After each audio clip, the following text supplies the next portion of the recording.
শুভ সকাল বন্ধুরা, মিঠু সিম্পল লাইফস্টাইলে তোমাদের সবাইকে ওয়েলকাম। আশা করছি তোমরা সবাই খুব খুব ভালো আছো, আর আমিও বেশ ভালোই আছি। এখন ঘড়ির কাঁটাতে সকাল 6টার জল চলে এসছে, আর আমি কিন্তু একদম সকাল সকাল চলে এসেছি। প্রচণ্ড গরম পড়েছে, এত ভ্যাপসা গরম, মানে শরীরে এত ঘাম হচ্ছে, কোনো কাজ আমরা কেউই কিন্তু করতে পারছি না। আর বেলা বাড়লে বেশ গরম কিন্তু অনেক বেড়ে যায়, সেই সময় কাজ করতে আরও বেশি এনার্জি আমরা হারিয়ে ফেলি। একদম মানে ঘেমে ভিজে কিন্তু প্রত্যেকেই বলো কীরকম অবস্থা হয়ে যায় আমাদের। তাই আমি এই রানারটা নিয়ে সকাল সকাল একদম 6টার জলে ধুতে চলে আসলাম। এর আগে বেশ কয়েকদিন 12টার জলে আমি বাইরে কাজ করেছি, আর তখন বেশ রোদ এসে পড়ে এখানে। অনন্যা, মৌসুমি, চৈতালি, সাকিনা সবাই আমাকে বারবার, তোমরা কিন্তু আমাকে বারণ করো যে আমি এখানে যেন রোদের মধ্যে কাজ না করি, কিন্তু আমি না তোমাদের কারো কথা শুনিনি। আর তারপর আমার কিন্তু শরীর খারাপ হয়, মানে আমি অসুস্থ হয়ে পড়ি হঠাৎ করে। রোদে গরমে আমার ঠান্ডা লেগে যায় মারাত্মকভাবেই। আমি তোমাদের সেটা বুঝতে দিইনি, আমাকে কিন্তু ঠান্ডার মেডিসিন খেতে হয়েছে। আর একদিন তো পুরো এতটাই শরীর খারাপ আমার লাগছিল যে মাথাটা এত যন্ত্রণা করছিল, আর নাক পুরো বন্ধ হয়ে যাচ্ছিল। যাই হোক, মেডিসিন খাওয়ার পর আমি ঠিক হয়েছি, আর তখন থেকে ভেবেছি যে না, আর ওই রোদের মধ্যে গিয়ে আমি একদমই কাজ করব না। যেদিন এই বেশি জলের কাজ থাকবে সেদিন হয় সকালে করব, আর যদি সকালে আমি সময় না পাই তাহলে আমি সেদিন করব না, আমি পরের দিনের জন্য রেখে দেব। আজকে আমি তোমাদের সাথে শেয়ার করছি আমার হাজব্যান্ডের সাথে আমার কি অদ্ভুতভাবে বিয়েটা হয়, মানে এইভাবেও যে বিয়ে হয়, কার ভাগ্যে কি লেখা থাকে সেটাই কিন্তু বলছি। আমি নবদ্বীপ বিদ্যাসাগর কলেজের তখন সেকেন্ড ইয়ারের স্টুডেন্ট। একদিন আমি কলেজ থেকে প্রায় 3:30-4টের দিকে বাড়ি ফিরছিলাম। তো আমাদের গলির ভেতরে বাড়ি, আর গলির যে প্রথম বাড়িটা সেটা একদম আমাদের লাগোয়াই, মানে কয়েকটা বাড়ি আগে। সেই বাড়ির কাকিমা সেই সময় তাদের বারান্দাতে বসেছিল, তো আমাকে না দেখতে পেয়ে ডাক দিল। তো আমি কাকিমার সামনে গিয়ে বললাম, কি বলছো কাকিমা? বলছে, তুমি কি কলেজে গিয়েছিলে?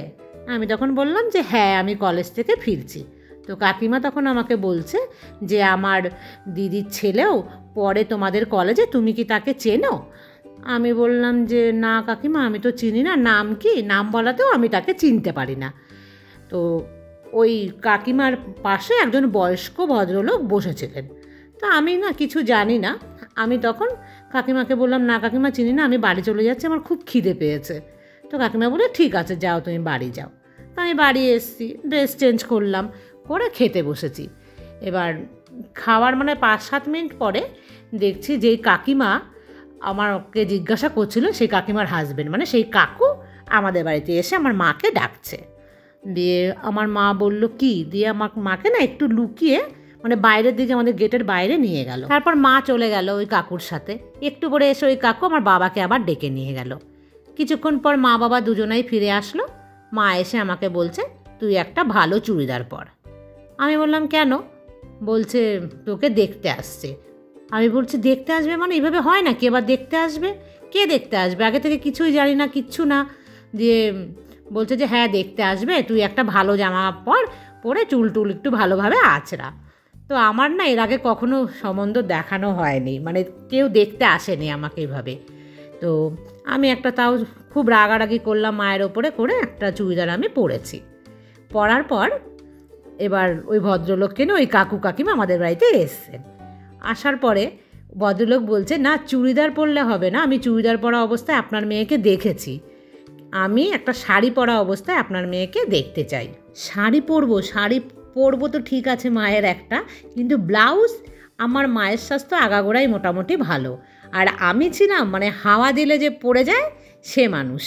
তো ব্লাউজ তো মায়ের একটাও হবে না, পরতে গেলে সেটাকে সেলাই করতে হবে ব্লাউজ, মানে সে একটা বাজে ব্যাপার। যাই হোক, কোনো রকমে একটা শাড়ি ওই কাকিমা আসলো, আমাকে পরিয়ে দিল, পরে ওনার সামনে বসলাম। তো আমার শ্বশুরমশাই জানো তো, প্রথম দেখাতেই আমাকে পছন্দ করে ফেলেছিল। সে কিন্তু আমার মনে আছে আমাকে 100 টাকার নোট দিয়েছিল সেদিন। আর সেদিন ওনার একাদশী ছিল আমার শ্বশুরমশাইয়ের। সে কিন্তু 1 কাপ শুধু চা খেয়েছিলেন, কোনো রকম বিস্কিট ফিস্কিট কিচ্ছু খাননি। দেখে উনি বললেন প্রথম যে আমার মেয়ে পছন্দ, আমার ছেলে কালকেই আসবে, আর যদি কাল আমার ছেলের পছন্দ হয়ে যায় তাহলে কিন্তু বিয়ে এখানে একদম ফাইনাল। মানে এক কথাতে উনি আমাকে দেখে একদম রাজি হয়ে গেলেন। ওনার মেয়ে পছন্দ হয়েছে সেটা কথা কিন্তু উনি একদম পরিষ্কারভাবে জানিয়ে দিয়েছে। তবে বলেছে ছেলের পছন্দ কিন্তু ফার্স্ট প্রায়োরিটি, কারণ আমি পছন্দ করলেই তো হবে না, আমার ছেলে যদি পছন্দ করে তবেই এখানে বিয়েটা হবে। আর ছেলে পছন্দ হলে কিন্তু আমরা আর একদমই সময় নেব না, যত তাড়াতাড়ি সম্ভব বিয়েটা এখানে হয়ে যাক। আর আমার শ্বশুরবাড়ি আর আমার বাপের বাড়ি কিন্তু একদম পাশাপাশি নয়। আমার বাপের বাড়ি হচ্ছে নবদ্বীপের যে স্বরূপগঞ্জ বলে জায়গা, সেটা হচ্ছে আমার বাপের বাড়ি। আর আমার হাজব্যান্ডের বাড়ি হচ্ছে সমুদ্রগড় বলে যে জায়গাটাতে।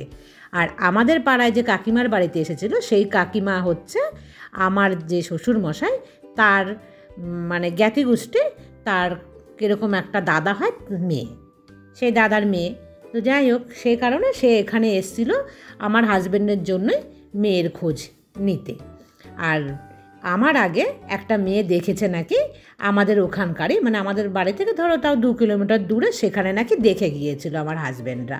সেটা এ কথাগুলো অবশ্য আমরা পরে জানতে পারি যে সেখানে একটা মেয়ে দেখেছিল। সে মেয়ে কিন্তু একদম টুকটুকে পরিষ্কার ছিল, আমি শুনেছি।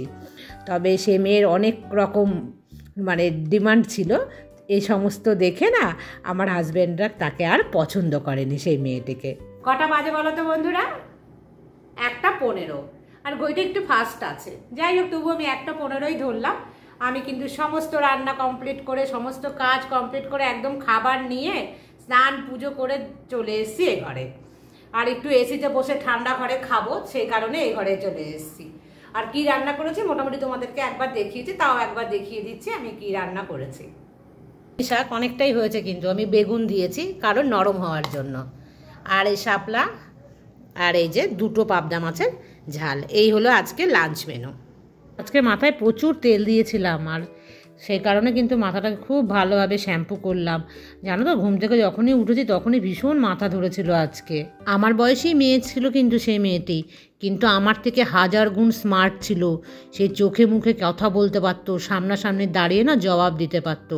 আর আমি একদম কথা বলতে পারতাম না। আমার ভীষণ লজ্জা, অপরিচিত মানুষের সাথে কি করে আমি ওইরকম মুখের উপরে কথা বলতে পারি। এখনই বলতে অনেকটা ভাবি, আর তখন তো একদমই কম বয়স, এত সাহস বা স্পর্ধা কোনোটাই আমার ছিল না। এখন বিকেল গড়িয়ে গেছে, প্রায় সন্ধে হবে। আমি তাড়াতাড়ি করে একটু ঘরটা ঝাড়ু দিয়ে দিচ্ছি।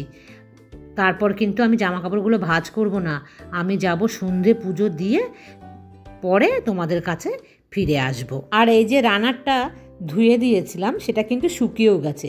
আর দেখাচ্ছি রানারটা কি ভালো জানো, দেখো কি সফট, বুঝতে পারছো কি? আমার আঙুলগুলো কেমন ঢুকে যাচ্ছে। আর এত ঠান্ডা না, এটা ভীষণ সফট। আর দেখেছো তলায় কিন্তু একটা কি বলবো বেশ রাবার টাইপের আছে। দেখো ঘষছি যে আমি হাত দিয়ে, সরে কিন্তু যায় না, একটুও সরবে না এই রাবার প্যাডটার জন্য। ভীষণ ভালো। এটা একটু এক্সপেন্সিভ, কিন্তু ঘুম থেকে ওঠার পর যখন প্রথম পাটা এর মধ্যে পড়ে না, মনটা কিন্তু ভীষণ ভালো হয়ে যায়। তবে অবশ্যই গরমকালে, শীতকালে না, ভীষণ ঠান্ডা লাগে তখন এটা পাতলে। আর এখন সন্ধে পুজো দেওয়ার পর কিন্তু আমি এসেছি তোমাদের সামনে। যাই হোক, শ্বশুরমশাই কিন্তু তখন চলে গেলেন বাড়িতে, আমাদের ফোন নাম্বার নিয়ে গেছে। আর তখন তো মোবাইল ফোন ছিল না, ওনার বাড়িতেও ল্যান্ড ফোন, আমাদের বাড়িতেও ল্যান্ড ফোন। উনি কিন্তু এই 7টা-8টার দিকে ফোন করলেন সন্ধেবেলা, আর ওই ফোনটা আমিই ধরলাম তখন। তারপরে উনি বললেন যে বাবা বা মা কেউ থাকলে তাকে দিতে, তো আমি আমার বাবাকে ফোনটা দিলাম। তখন উনি বললেন যে কালই আমরা যাব দেখতে আপনার মেয়েকে, আমার ছেলে আর বাদবাকি বাড়ির যত লোক আছে তাদের সবাইকে নিয়ে। কারণ আমরা বারবার যাব না, যদি ছেলের পছন্দ হয় তারপরে আপনারা আসবেন আর ফাইনালি সমস্ত কথা বলবো। দেখো বন্ধুরা, সন্ধে পুজো দিয়ে না আমি কিন্তু গিয়েছিলাম দোকানে, জিলিপি খেতে খুব ইচ্ছে করছিল। তো নিজের খাবার নিজে না আনলে তো জুটবে না কপালে, তো নিজেই গিয়ে আনলাম। আর দেখো একা বসে বসে আরামে খাচ্ছি। দেখো ডিনার নিয়ে চলে এসেছি। দুপুরে সেই শাপলার সবজি আর পাবদা মাছ, এটা দিয়েই কিন্তু এখন ডিনার করব। এখন 9:45 বাজে, আমার ডিনার কমপ্লিট হয়ে গেল। আশা করি তোমরা অনেকেই কিন্তু কমপ্লিট করে ফেলেছো। আর আমার না এখন একটু দেরি হয়ে যায় ডিনার কমপ্লিট করতে। আগে কিন্তু বেশ তাড়াতাড়ি কমপ্লিট করতাম। এই ভিডিও এডিটিং করি, সেই ভিডিওর কিন্তু অনেক রকম কাজকর্ম থাকে, সেই কারণে একটু দেরি হয়ে যাচ্ছে। যাই হোক বন্ধুরা, এরপরের কি ঘটনা ঘটেছিল, আমার হাজব্যান্ডরা কি পরের দিন এসছিল কি না বা আসেনি, সেই সমস্ত নিয়ে কিন্তু নেক্সট ব্লগে আসছি আমি তোমাদের সামনে। আর ততক্ষণ পর্যন্ত তোমরা আমার জন্য অপেক্ষা করো। আর সুস্থ থেকো, ভালো থেকো আর সাবধানে থেকো। Good night.